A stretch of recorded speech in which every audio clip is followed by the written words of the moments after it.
Today, I am going to summarize one of my favorite books called Secrets of the Millionaire Mind, written by Harv Eker.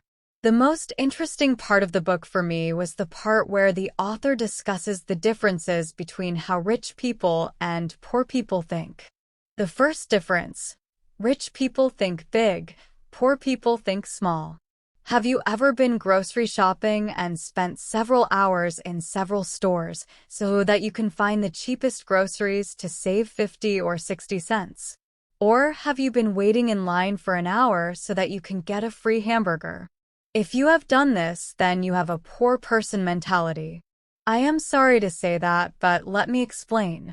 Of course, it is not a bad thing to save money while you are shopping, but this changes when it comes to how much you will save compared to the time you will spend for that saving.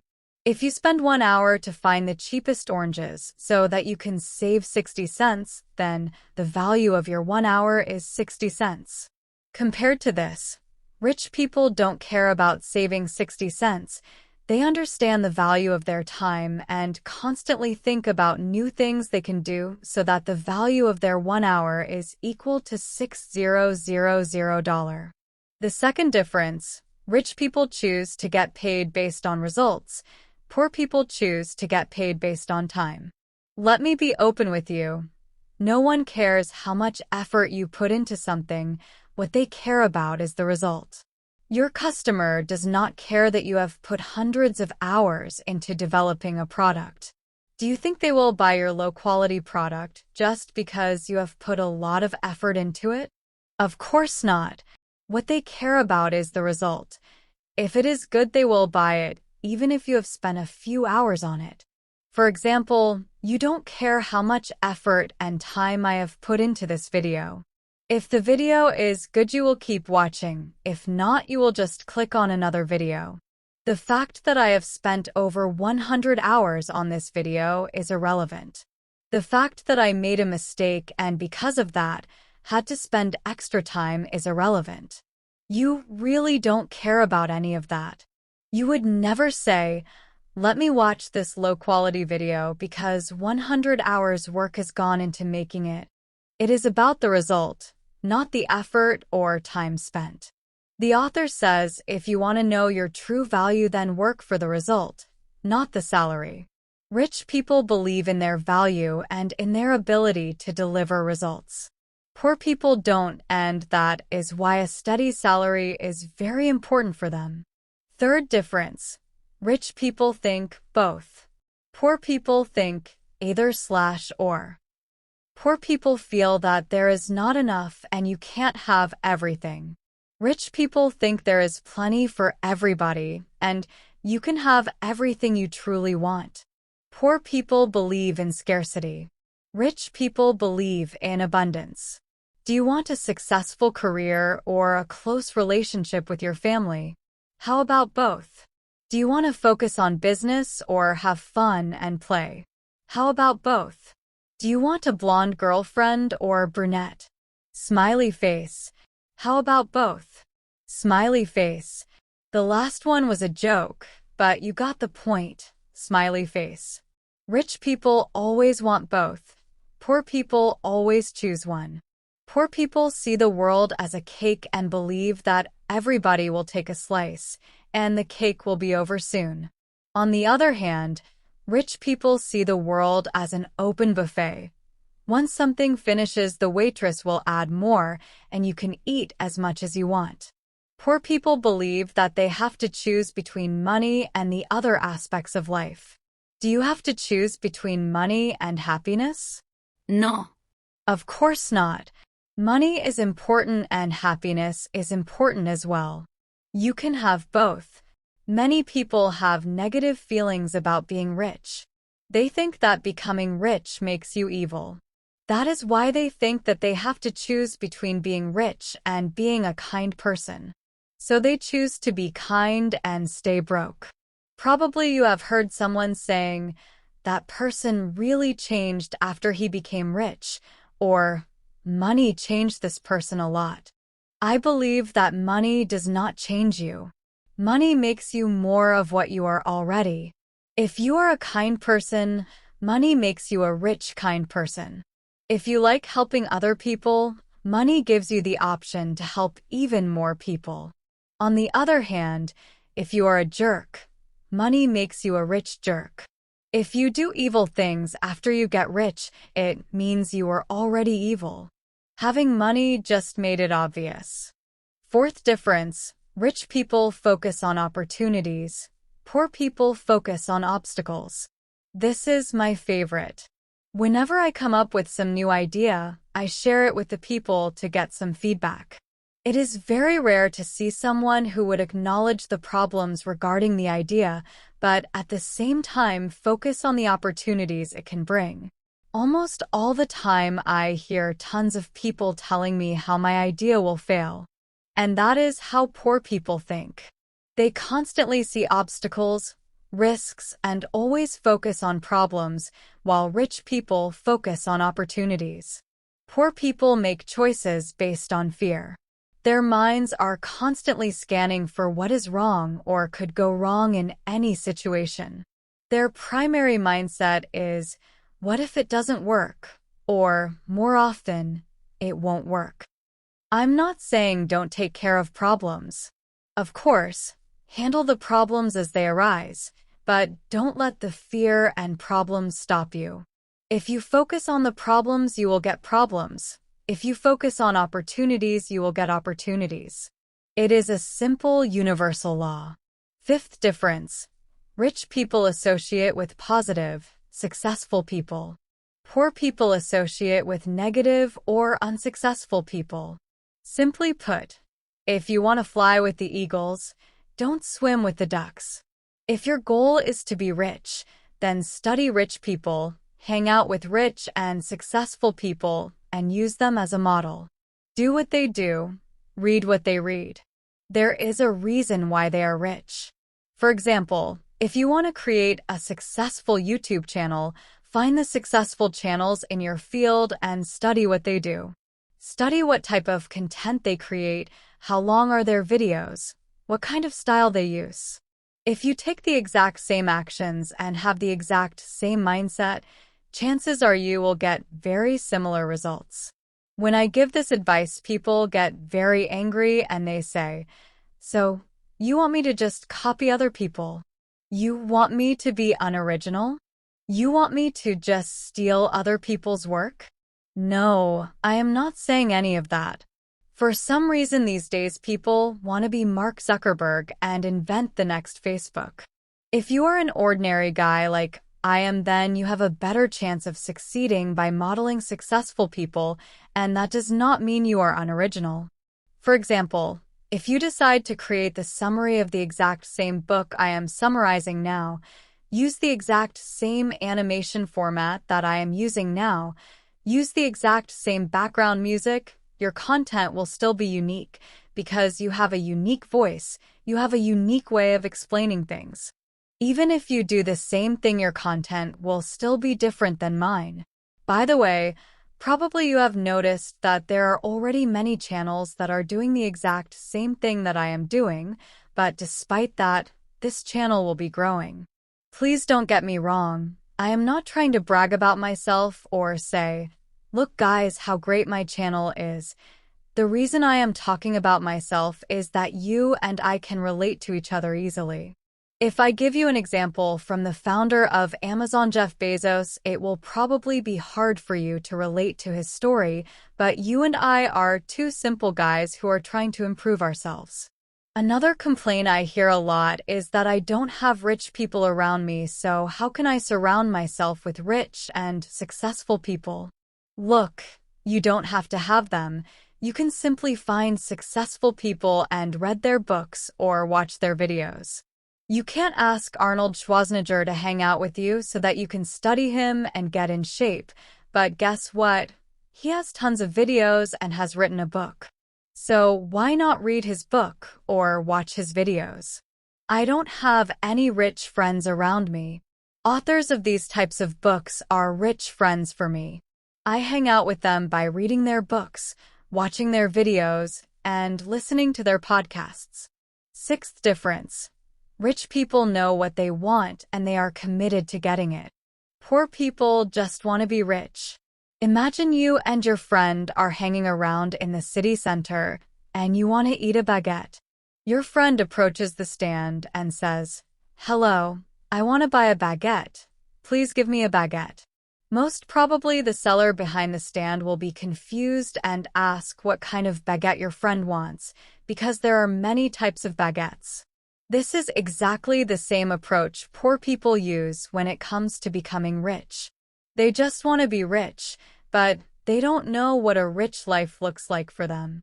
If you don't know exactly what you want, then the girl who is selling the baguette will just give you any baguette she chooses and you will walk away. Now imagine you approach and say, "Hello, I want a tuna baguette with smoked cheese, but I don't want this type of bread. Give me that dark bread with sunflower seeds. Don't put onion, put some cucumber, tomato, and toast it." Guess what? The girl is going to give you exactly what you asked for. In the same way, rich people do not send out mixed messages. Only poor people do. The number one reason most people don't get what they want is that they don't know what they want. You must know what that rich life looks like for you and must have a plan to get there. For example, for me, a rich life means having the freedom to work when I want, where I want. I want to be able to take a taxi whenever I want. I don't like taking public transport and feeling sweaty, especially if I am going to some important meeting. When I go to a restaurant, I want to be able to open the menu and choose anything I want without looking at the price column first. I want to be able to take my parents on a nice vacation twice a year. I want to be able to help people around me when they are having financial difficulties. I want to be able to wake up at 11 a.m. on Tuesday and go for a walk in the park. I want to be able to go to the gym in the middle of the day and come back whenever I feel like it. This is my rich life and I have a plan on how to get there. Difference number 7. Rich people are willing to promote themselves and their values. Poor people think negatively about selling and promotion. Let me explain it in this way. If you had a cure for some type of disease, would you hide it from a person that was suffering from it?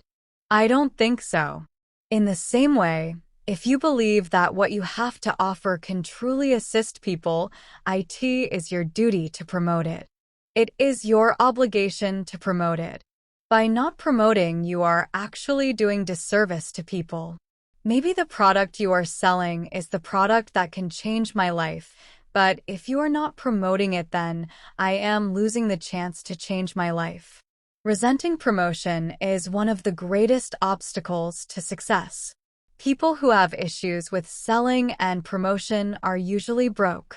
How can you create a large income in your business if you aren't willing to let people know about your product or service? Whatever work you are doing, you need to be good at selling and promotion. Almost every aspect of our life involves selling. For example, when you are trying to convince your partner to go to a restaurant instead of shopping, you are selling. When you are trying to convince your daughter to study, you are selling. In fact, right at this moment, I am selling. I am selling you my video and you are paying for it with your time. You are paying with minutes from your life. And I am not ashamed of selling you my video. I am not ashamed to promote it and ask you to hit the like button and subscribe, because I know that ideas from these types of books can really help you to change your mindset. Difference number 8. Rich people believe, I create my life. Poor people believe, life happens to me. If you want to create wealth, it is important that you believe that you are the one behind the wheel. Poor people travel through life as a passenger. On the other hand, rich people always sit behind the wheel. Did you ever notice that it's usually the poor people who spend a lot of money playing the lottery? They actually have high hopes that someone will simply try picking their name out of a hat and provide them with money and eventually will cause them to become rich. Iker says poor people also justify their situation. They say things like, money is not important, happiness and love are important. This kind of comparison is not correct. Let me ask you a question. Is your leg important or your arm? You are probably saying, what a dumb question is that, of course both of them are important. You are absolutely right. Both of them are important in the same way money and happiness are both important. Money and love are both important. Food and water are both important. Poor people also blame others. It's never their fault. It's always the fault of others. They always act like victims. I have two cousins who grew up in the same village, went to the same school, had the same teachers, and both had poor parents. Today, one of them is very successful and the other one not. And the most interesting part is that both of them use the same reasons for their current situation. Poor cousin blames the bad education system, poor parents, government, and the system for his failure. On the other hand, rich cousins use the same reasons to become successful. He says, I knew that the school system was bad and my parents were poor, and because of that I started to educate myself and learn new things. He does not blame anyone or anything. Another reason the poor are poor is that they complain. When people complain, they focus on what's wrong with their life. What you focus on expands, so they keep getting more of what's wrong. Difference number 9. Rich people manage their money well, and poor people mismanage their money. Money is just a tool like your computer or telephone which requires you to learn how to use it. We spend many hours learning how to use the computer, but when it comes to money, people ignore the simple fact and don't want to pick up a book and learn how money functions and how to manage it. To me, this one is crazy because money is something we sell our life for by working 9 to 5 every week. But when it comes to learning how to manage it, so many people fail. With the amount poor people complain about their financial situations, you would think it would make sense to learn the basics of money, but that is almost never the case. Rich people are not any smarter than poor people. They just have different and more supportive money habits. To master money, you must manage money. Saying, I'll start managing my money as soon as I have money, is like an overweight person saying, I'll start exercising and dieting as soon as I lose 20 pounds. First, you start properly handling the money you have, then you'll have more money to handle. If your son can't even handle and maintain his bike, would you buy him a car? Of course not. The same logic applies to the universe and you. The universe says, until you show you can handle what you've got, you won't get any more. The author says, even if you borrow money to live, you still need to learn how to manage that money. The more important thing is to exercise the money management muscles so that it becomes a habit. Building the habit first is very important. For example, if your goal is to go to the gym every morning so that you can do squats with 100 kilos, you first need to learn how to lift a 1 kilo blanket before lifting a 100 kilo weight. If you don't have the habit of lifting the blanket and getting out of bed, then there is no way you would reach your goal. To manage your money well, the author recommends creating 5 accounts: investment account, play account, education account, give account, and expense account. You have to put 10% of your after-tax income into your investment account. It is the account that is going to create the goose that lays golden eggs. Iker recommends also putting an equal amount, 10%, into your play account. Money in the play account must be spent at the end of the month on fun activities. You should spend this money in a way that helps you feel rich and happy.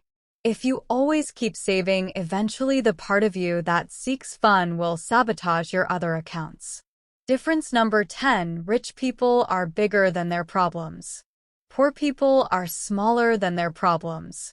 The secret to success is not to try to avoid or get rid of your problems. The secret is to grow yourself so that you are bigger than any problem. It doesn't matter if you're rich or poor. you're going to face problems. The size of the problem is never the issue. What matters is the size of you. The bigger the problems you can handle, the bigger the business you can handle, the bigger the responsibility you can handle, the more employees you can handle, the more money you can handle. The things we call problems are actually only situations. We make them a problem. Respectively, some people make it a problem, others don't even get affected. How can it be that the exact same situation is a problem for one, but not for another? It depends on the person. It depends on you. You might get fired and depressed all day and complain, or you can use your free time to create your own business. Difference number 11. Rich people are excellent receivers. Poor people are poor receivers. A poor receiver is a person that cannot receive well. And what do we receive? We receive praise, compliments, money, gifts, and many other things. Many of us have trouble receiving such things. The author says that we are conditioned that way. We grew up and heard things like, "That's wrong," "You're not making it right," "What did you do?" These sentences all strengthen the feeling of not being good enough. And not feeling good enough is one reason why we are poor receivers.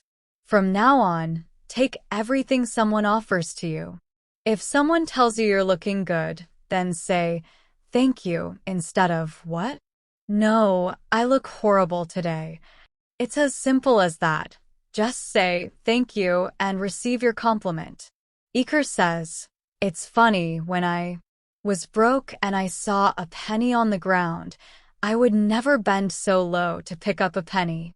Now that I'm rich, however, I pick up anything that even looks like money," smiley face. "Then I give it a kiss for good luck and declare out loud, I am a money magnet. Thank you, thank you, thank you." Difference number 12. Rich people play the money game to win. Poor people play the money game to not lose. In sports, teams that strictly play defense and no offense have a hard time winning. Unfortunately, most people play the money game on defense where their primary concern is survival instead of wealth and abundance. Poor people want to have enough money to pay bills. The intention is a very important thing, and when your intention is to have enough money to only pay the bills, guess what? That's exactly how much you'll get. Nothing more. You have to aim high. You must shoot the stars so that you can at least hit the moon. The author says if your goal is to be comfortable, chances are you'll never get rich. But if your goal is to be rich, you'll end up very comfortable. Difference number 13. Rich people have their money work hard for them. Poor people work hard for their money. Iker says, "I agree that you do have to work for your money. But for rich people, this situation is only momentary. For poor people, it's unending." Rich people believe that for your money to work hard and take your place, you have to work hard first. They also know that the more your money works, the less amount of work you will have to do. First objective should be to become financially free as soon as possible. Iker defines financial freedom in a simple way. Financial freedom is the ability to live the lifestyle you desire without having to work or rely on anyone else for money. And how is that possible? You need passive income. In short, you become financially free when your passive income exceeds your expenses. Many people can't differentiate between being rich and being financially free. They think that first, you need to be rich to be financially free, but it is not true. Financial freedom comes first because it is easier and faster to do. Let me ask you a question.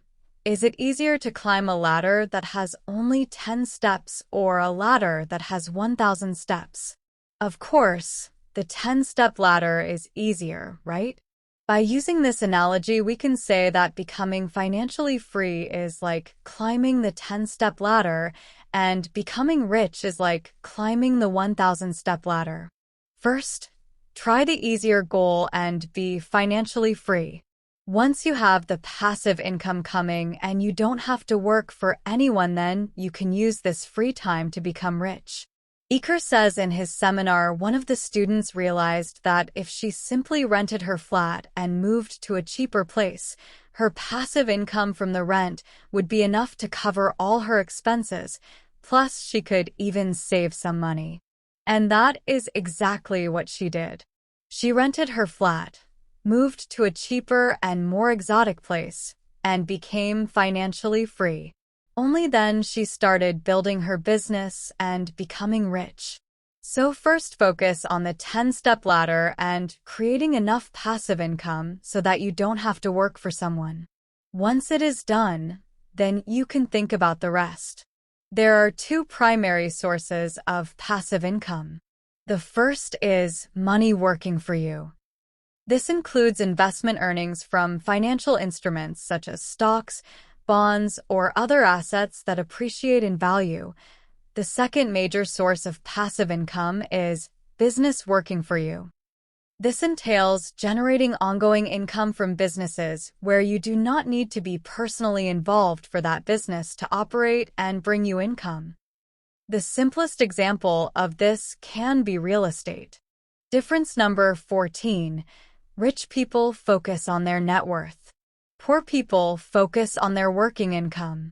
When it comes to money, the common question that people ask is, how much do you make? The question, what is your net worth, is rarely heard. A small number of people talk this way. Wealth is measured by net worth and not by working income. It has always been like that and always will be. To find out your net worth, all you have to do is add up the value of everything you own, along with your cash and investments like stocks, bonds, real estate, the present value of your business if you have one, as well as the value of your residence if it is your own, and then subtract everything you owe.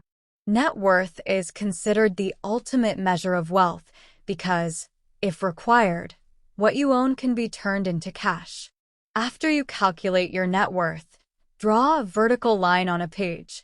Put 0 to the bottom of the line and to the top of the line write your desired net worth. Let us say $1 million. Once you have done it, put your current net worth on this line and see how far you are from your desired amount. From time to time, let us say every month or every quarter, check this line and update it accordingly. Even if right now you are at 0 or in minus, I would still recommend doing this exercise because what gets tracked gets improved. Difference number 15. Rich people act despite fear. Poor people let fear stop them. In the book, Iker talks about the manifestation formula. According to this formula, thoughts produce feelings, feelings then lead to actions, and actions lead to results. For example, you think about a donut, then it creates a feeling of craving for the donut, and then you stand up and go to the shop to buy a donut. If this process constantly repeats, you gain weight. Thoughts and feelings are part of your inner world. Becoming overweight is part of your outer world. Action is the bridge between the inner world and the outer world. If there is no action, then your thoughts and feelings about being rich are useless. Many people read these types of books to be rich, but most of them don't take action and apply what they learned. It is not about how many books you read, it is about how many books you apply in real life. Reading but not taking action is like watching the picture of the girl you like on Facebook all day instead of going and talking to her face to face. If action is such an essential role in achieving success, then what is keeping us from taking these actions? Fear. Fear, doubt, and worry are the most common barriers, not only to success, but also to happiness. One of the biggest differences between rich and poor people is that the rich are still willing to act even if they feel fear, even if they are uncomfortable. Poor people, on the other hand, allow fear to stop them. They don't want to feel uncomfortable. If you are willing to do what is comfortable, life will be uncomfortable. But if you are willing to do what's uncomfortable, life will be pretty comfortable. Fear and discomfort should not stop you. Fear is the product of the mind. Your mind is a fear detector, not a success detector. The moment you start doing something uncomfortable, your mind will show you tens of horrible cases to stop you. Our mind is the greatest horror script writer. Training and managing your own mind is the most important skill you could ever own. If you want to learn how to control your mind, I would recommend starting to meditate and reading a book called The Power of Now, which I have also summarized on this channel. There is also a video about managing your fears, which I covered when I was summarizing the book called The Magic of Thinking Big by David Schwartz. I will put links into the description for both videos. Difference number 16. Rich people constantly learn and grow. Poor people think they already know. Iker says that the most dangerous 3 words are, "I know that." The question is, how do you know that you know something? Here is the answer. If you live it, you know it. Otherwise, you heard about it, you read about it, or you talk about it, but you don't know it. Frankly, if you are not rich and happy, there is a good chance that there is still a lot of things you can learn about. Money, success, and life. Consider this. If you're not as successful as you'd like to be, there's something you don't know. If you are not rich, it means there are a lot of new things that you need to learn and apply. If you keep doing what you've always done, you'll keep getting what you have always got. Difference number 17. Rich people admire other rich and successful people. Poor people resent rich and successful people. When I was in high school, there was a very rich man, and whenever I saw him passing through our neighborhood with his new Mercedes, I could hear many negative stories about his luxurious life. Whenever I asked around if they knew what he does for a living, no one was able to give me a precise answer, but almost everyone assumed that he is doing some criminal work and he is evil. Several years later, I had a chance to talk to this person when I was doing my internship, and I learned that most of his childhood has passed in poverty, which motivated him to work harder, and eventually he became a CEO. After knowing this person and hearing his life story, I realized that poor people often look at other people's success with resentment, jealousy, and envy. This was the last difference. Please put your favorite idea or lesson from this video into the comment. If this video helped you just a little bit, also don't forget to hit the like button. It helps the channel a lot and motivates me to summarize more books. Thanks for watching.